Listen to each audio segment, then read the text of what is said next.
ભગવાન દરેક ના હૃદયમાં વસે છે. અત્યારે તો બધું ભૂતાઈ ગયું છે નહીં, કોથળા બંધ થઈ ગયું કોથળામાં. કોણ છે જાણી બેઠા કે? તમે નહીં જાણો છો, નહીં? જાણેલું છે. તમે જાણી બેઠા. એટલે જ ઉપાય થતો નથી. એમે જાણી લીધું એટલે ઉપાય થતો નથી. એમ આપણે જાણી લીધું એટલે ઉપાધિ ના થાય ને. સહી વાત છે. આ તો પોતાના પોતે જ કોણ છે એ બાબત ન જાણતો હોય તો ઉપાય થાય. હે પોતે કોણ છે ન કોણ જાણ છે એને ખબર ન હોય તો ઉપાધિ થાય. ઉપાય થાય. એમના મકાન મળે છે પોતાના મકાન એમનું પોતાના મકાન છે. ચંદ્રમાન હારી જાય ને તો આપણે ખબર થવાનું કે અમે છીએ તમારી જોડે. ભલે પાડોશી છે ને, તાર પાડોશી કોણ છે? ચંદનબેન. સમજ ના પડી? આ જુદું જ છે તદ્દન. પેલા એકાકાર હતું, હવે કેવું થઈ ગયું? શુદ્ધાત્મા છે બેસી ગયો ને, લક્ષ બેસી ગયો ને. ચંદ્રબેન તો નામ પાડેલું, નામની જોડે આપણે નામ કરીએ શું દાદા દેહ ને આત્મા જુદા બરાબર છે, પણ આપણે કર્મ નું ફળ ભોગવવા પડે છે. અત્યારે આપણા હાથ જે કઈ કરે એ તો પછી આપણે જ હવે ભોગવવું નવા કર્મ પડે ને. બંધાશે નહીં, આવું નવું બંધાવાનું નહીં, જૂનું ભોગવી દેવાનું. શું કરવાનું? પણ હવે અત્યારે આપણા હાથ કઈ ખોટું કામ કરી નાખે તો પછી આપણે જ ભોગવવું પડશે ને. કે છે કે હવે આપણા કામ કઈ ખોટું કામ કરી નાખે તો આપણે જ ભોગવવું પડશે ને. હવે કર્મ જ નહીં થવાનું, હવે તો જૂના જે છે ને તે ભોગવવાનું. આ જે થાય બધું હવે સંવર રહેવાનું. સંવર શું રહેવાનું? સંવર રહેવાનું. જૂના ભોગવવાનો. જૂના જે કરેલા છે તે કેટલા બધા ધોઈ નાખ્યા કાલે, બધા ભસ્મીભૂત કરી નાખ્યા. થોડા કલ રહ્યા એ ભોગવવાનું. બરોબર ને? એ બધું આ ઊંડા ઉતરવું નહીં. આપણે આ મેં કહ્યું ને આજ્ઞામાં રહેવું. રિલેટિવ રિયલ નો સમજ પાડીએ ને કેવી રીતે જોવાનું તે દાદા મેં તો કઈ બહુ વાત નથી કરી એમની જોડે. તારે કરવી પડે. મારી વાત ઊંચી હોય તે સમજ ના પડે. તારી તો છોકરો સમજ પાડી દઉં. હા પણ મારા કરતા મેં કીધું તમે સમજાવે સારું. આનંદ ઉત્પન્ન થઈ ગયો ને? હે આનંદ થઈ ગયો ને? એ રાતનું રાત ચાલવા રાખવાનું. પછી અમે આવીશ સમજાવીશું બધું ભૂલ્યો બધું. સમજ પડે ને? અમારે કલાક બેસવાનું થશે, 2 કલાક ચૂકાવી દઈશું. આ કહ્યું છે એ કર્યા કરવાનું. રાતે ધ્યાન કરી અને સુઈ જવું. એમાં કઈ વાંધો આવ્યો છે? ક્યારે જવાના છે? સોમવારે જવાનો વિચાર કરે છે આમ તો, એટલે રહેવાના છે કાલે. સોમવારે જશે લગભગ તો. સત્યમાં આવશે ને તેમ. હા અને કાલે આવશે.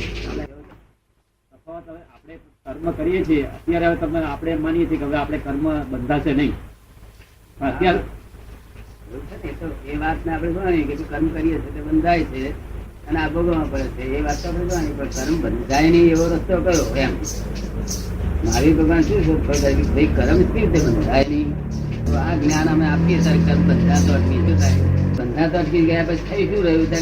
કરેલો હતો તેનું ફળ આપવાનું રહ્યું. બીજું હવે નવા ઉત્પન્ન થવાનો નહીં. એને સંવર નિર્ધાર વાંચ્યું છે? તમે સંવર વાંચ્યું છે? આ પુસ્તકે વાંચ્યું નહીં અને આ ના કર્યું.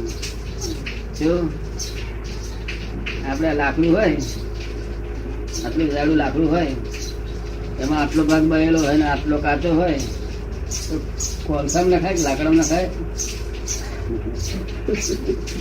લાકડા નાખવું પડે ને. બળેલું ના હોય પૂરું ત્યાં સુધી કોલસા ક્યાં નાખાય? પૂરું બળેલું ના હોય ત્યાં સુધી કોલસા ક્યાં નાખાય? કોલસા ત્યાં જ ના હોય તો કોલસા ક્યાં નાખે? થોડું ભરેલું અડધું ભરેલું હોય તો પછી કોલસામાં નાખે ચાલે કે ના ચાલે? ના ચાલે. લાકડામાં લાકડા વાળા કે આ કઈ માલ એને અર્ધદગ્ધ કહેવાય. શું કહેવાય? ના એ સમજ્યા ના સમજ્યા એના કરતા એ બધું બાજુમાં પણ નથી. સંવર સમજ ના પડતો શું કામ? આ સંવર રહેશે. આવે મોટા મોટા સાધુ સંન્યાસી કોઈને રહે નહીં. 1 મિનિટ ચિંતા બંધ ના થાય ને, હવે કાયમની ચિંતા બંધ થઈ જાય. જો કદી ડખો નહીં કરશો તો પુસ્તક વાંચન બંધ કરી દેશો ને, અમારા કયા પ્રમાણે ચાલશે ને, આજ્ઞા એ ધર્મ છે એવું શબ્દ સાંભળ્યો છે? શું શબ્દ સાંભળ્યો છે? ગુરુની આજ્ઞાએ ચાલવું એટલું તો સમય જાય. આણાએ ધમ્મો આણાએ તત્વ. વાંચ્યું છે ને કે આ જ આજ્ઞા, જ્ઞાની પુરુષની આજ્ઞા, એ જ ધર્મ ને એ જ તપ. આ તો પુસ્તક વાંચીને બધા ના કોલસો થયો ના લાકડું. એના કરતા હલગાયું જ ના હોત તો સારું. જો આને હલગાયું નથી છે ને એ લાકડાની વખતમાં ચાલ્યો. અને લોકો અડધ કરે પણ પેલા શું સમજ પડે? અડધ એટલે શું? એનું પીસી સમજ પડે? નહીં સમજે પડી. અને આમ વિગતવાર સમજાવવાનો ખોડ પડી જાય બરોબર. હે આ વિગતવાર સમજાવવાનો ખોડ સરસ પડી જાય. ચોટી જાય મનમાં. એટલે આખું કોલસાઈ ના થાય ના લાગવું જોઈએ. બધાને કામ લાગવું છે. કારણ કે જેવા કોઈ હનુમાનજી દર્શન કરતો હોય, કોઈ સાંઈ બાબાના દર્શન કરતો હોય. એકવાર સાહેબ બાબાને કર્યા બધા ભક્તોને અંબાજી માતાની મૂર્તિ હોય એની પર બધી માળાઓ ભરેલી આવે. દરેક મહાત્માઓને એક એક પહેરાવે. એક જણ તો મને પહેરાવે નહીં. અને મેં કીધું મને બધા મહાત્માઓને પહેરાવે પડે. તો દાદા મને તો પહેરાવો. એટલામાં તમે જલારામ ને હાર પહેરાવો છો. તમે પોતે જલારામ થઈ ગયા. આપણે રહી ગયા. મેં કહું શું પછી જોયું અત્યારે આવીને જોયું કાલે કૃષ્ણના રૂપમાં પણ અત્યારે કોઈ પાછા હનુમાનજી થઈ ગયા. બધાને બધા જુદી જુદી પ્રકૃતિ હોય ને બધાને. દર્શન જુદા જુદા હોય. કોઈને સાંઈ બાબાના દર્શન કરવા હોય, કોઈને મહાવીરના દર્શન કરવા આવે. આવું કરો છો એટલે જ બધા આવે છે. એ પેલા મૈસુરીયન આયા છે ને, મૈસુરી ક્યાં ગયા? મૈસુરી આ રહ્યા. આ જુદા જુદા ખેલ કરો છો એટલે જ આવે બધા. હા, નહીં તો કોઈ આવે જ નહીં ના. ને. બરોબર જામી ગયું કે બરોબર આગે પડી ગયું છે? રિયલાઇઝ થઈ ગયું? હા. શેનું રિયલાઇઝ થયું? સેલ્ફ નું થઈ ગયું? બસ. હવે જશે નહીં ને હવે? બસ. પ્રેક્ટિકલી થઈ ગયું કે થિયરિટિકલી? પ્રેક્ટિકલી. હા, તે એના આત્માનો અનુભવ કહેવાય. પ્રેક્ટિકલ થયું અને આત્માનો અનુભવ. આત્માનો અનુભવ કહેવાય. સમજીમાં આવી કે ને? તમારે મૈસૂરમાં હતું નહીં આવું?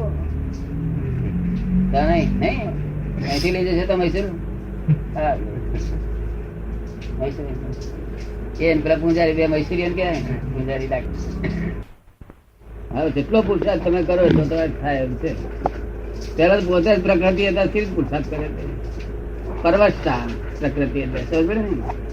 હા, જેટલો પુરુષાર્થ કરો એટલો થાય. રાતે ઊંઘ ના આવી હોય તો આખી રાત શુદ્ધાત્માને ધ્યાન મારો તો વાંધો ના આવે. ભરતભાઈ સમજાય ને?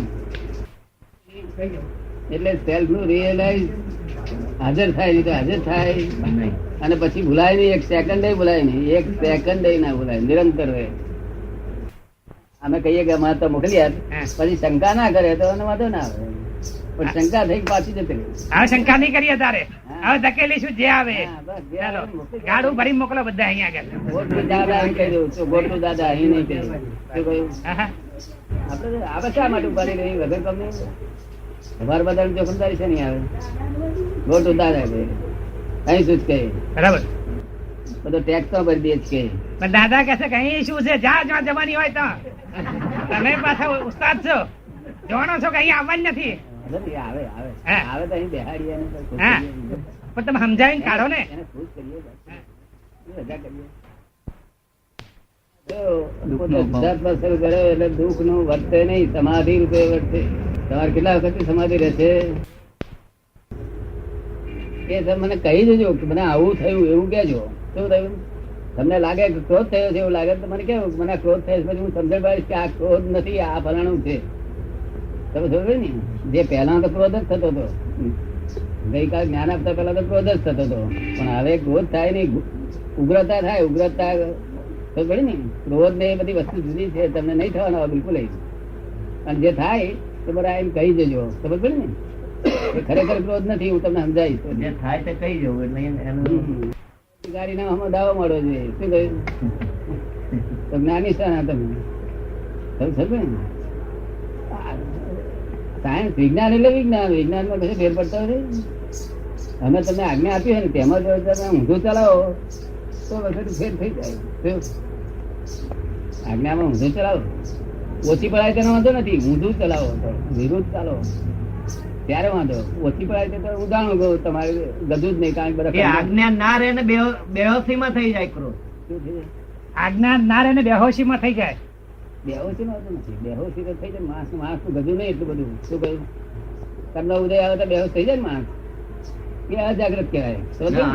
પણ જોઈ ને ઊંધું કરે તો બગડે. શું મારે બગાડવું જ છે તો બગડે. હવે એવું તો કોઈ કરે નહીં, બરખે ના કરે. આ ગ્રહણ ત્યાગ કરવાનું રહ્યું નહીં ગ્રહણ ત્યાગ કરવાનો હતો અહંકાર ને મમતા, તેનો ત્યાગ થઈ ગયો. ગ્રહણ કરવાનું હતું પોતાનું સ્વરૂપ શુદ્ધાત્મા, તે ગ્રહણ થઈ ગયું. એટલે ગ્રહણ ત્યાગ કરવાનું હતું તે થઈ ગયું. ગ્રહણ કરવાનું ગ્રહણ થઈ ગયું, ત્યાગ કરવાનું ત્યાગ થયો. એટલે ગ્રહણ ત્યાગ નો કડાકૂટો રહ્યો નહીં. હવે નિકાલ કરવાનો કડાકૂટો રહ્યો. નિકાલ કરતા આવડે છે ને? તમે નિકાલ કરવાનો? હા, શાસ્ત્રો વાંચો તીકડે આનંદ થાય છે. એ ભૌતિક છે. જ્યાં સુધી શુભ નો આનંદ છે, શુભ, અને આ તો શુદ્ધાનંદ કહેવાય, પરમાત્મા આનંદ કહેવાય. આ આનંદ તો એક વખત ચાખ્યો ને તૃપ્તિ વળી જાય. કે સંસાર મોળો લાગે, સંસારના વિષયો બધા મોળા લાગે. કે તમને જલેબી આપી હોય ને નાસ્તામાં, અને ચા આપી હોય, તો જલેબી પેલી ખાઈ પછી ચા પીવો શું થાય? હે, મોડી લાગે. જે વિશેષ ઘરે ગરી હોય ને તે પહેલી લો તો બીજી વસ્તુ મોડી લાગે. તેવું આ સાચો આનંદ, સ્વાભાવિક આનંદ, ત્યાં સંસાર નહીં બધા વિષય મોડા થઈ જાય. શું? એટલે અમે ત્યાગ કરવા ના કહીએ, મેરેજ મોડું પડી જશે અને મેરેજ છૂટી જશે. શું? અમે કશું ત્યાગ કરવાનું કહીએ નહીં. ત્યાગ કરવાનું કહીએ તો ક્રમિક માર્ગ થયો. એટલે પછી સ્ટેપ બાય સ્ટેપ ક્યારે લાખો અવતારે ઠેકાણ ના પડે. શું? આ તો એની મેરેજ મોડું પડશે, છૂટી જશે. આ આનંદ અહીંયા જો રાતે 12 વાગ્યા સુધી બધા ધોંધળ ત્યાંથી આનંદ ઉત્પન્ન થાય છે. હવે આનંદમાં ઉલ્લાસમાં એના પાપો ભસ્મીભૂત થયા કરે. શું કહ્યું? પાપો ભસ્મીભૂત થઈ જાય આનંદમાં. અને આ આનંદ એટલે આ ભૌતિક આનંદ નથી. ભૌતિક આનંદ મૂર્છિત આનંદ કહેવાય. કેવો? મૂર્છા સહિત, અહંકાર સહિત નો. તો આ નિરહંકારી આનંદ કહેવાય, પરમાત્મા આનંદ કહેવાય. આટલા સારું બધું આખું ખૈડા ખૈડા કરે છે. આટલા જ આટલી ભૂલે સારું તો અરે સભા નિકાલ કરી નાખો, વિતરાક થઈ જાવ, બધે ચોખ્ખું થઈ જાય, બધું ચોપડા ચોખ્ખા થઈ જાય. આમ તો 4 ના ધીરવાના 8 ના જમે કરવાના. આ રીત ચોપડા ફેંકી દે ને કદો બધો રૂપિયા હોય જ વાત જુદી છે. આ પાયલી ધીરાનું આ બધું, અને આ વેપાર શું કરવાનો? આખો દાડો કડાક તો મોડા ઉપર દિવેલ ફરી વળેલું હોય. મોડા પર દિવેલ ફરી વળે, પહેલા ફરી વળતું.